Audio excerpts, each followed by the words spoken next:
on Friday, we did see the press conference between Pantoja and Van, and it was a bit of a different side of Josh Van, like a heel Josh Van, if you will.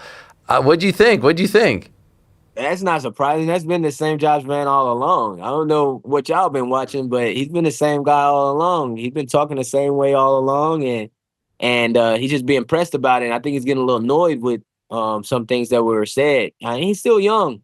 I think that Josh is an amazing talent. I think he's done some amazing things. And I think he's going to be very successful for the rest of his career. And he's already done what 99% of people in this organization haven't been able to do.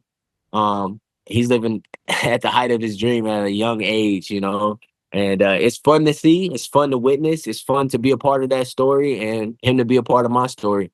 And so for me, I wasn't surprised. I've seen how Josh moves and talks, and he believes in himself 100%. And that's how you're supposed to talk when you're a champion.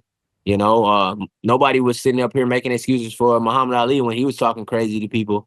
He was saying some crazy stuff to people. So, yeah, man, that's part of the game. That's what it's supposed to be. And I think that brings a lot of good attention to the weight class. We need more parity. We need more parity. We need to get rid of this old lame ass narrative that the flyweights were almost cut. Everybody says the same thing for 10 years. Like, what are y'all talking about? The most exciting fights for like the past 8 years, when we talk about fight of the year, has been like flyweight fights.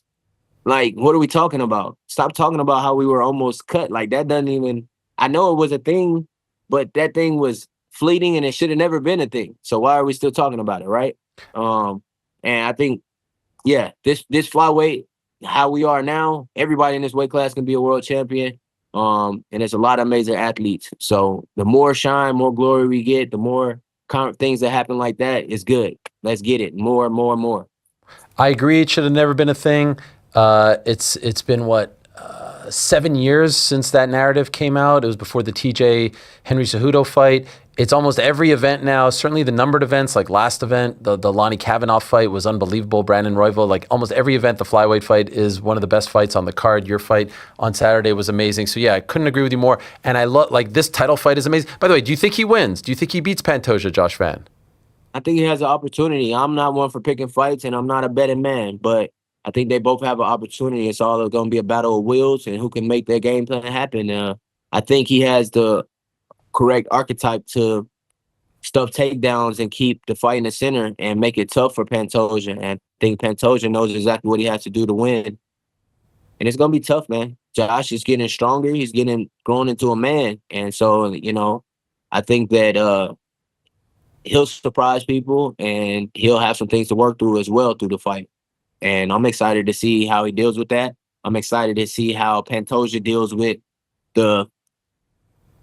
He always had like this round 3 or 4 laps where he's like kind of coast, and I don't think Josh gonna allow him to do that.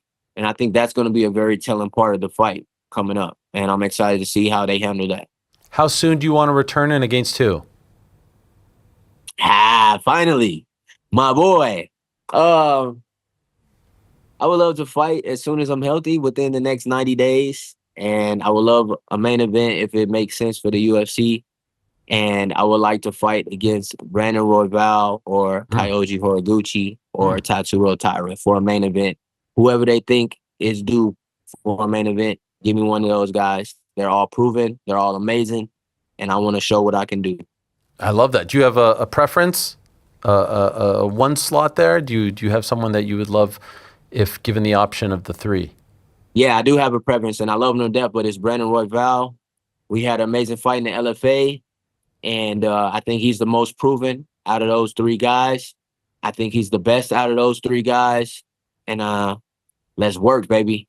I, He's the man. I'm the man. We both dogs. It's going to be fucking fight of the year. Let's go.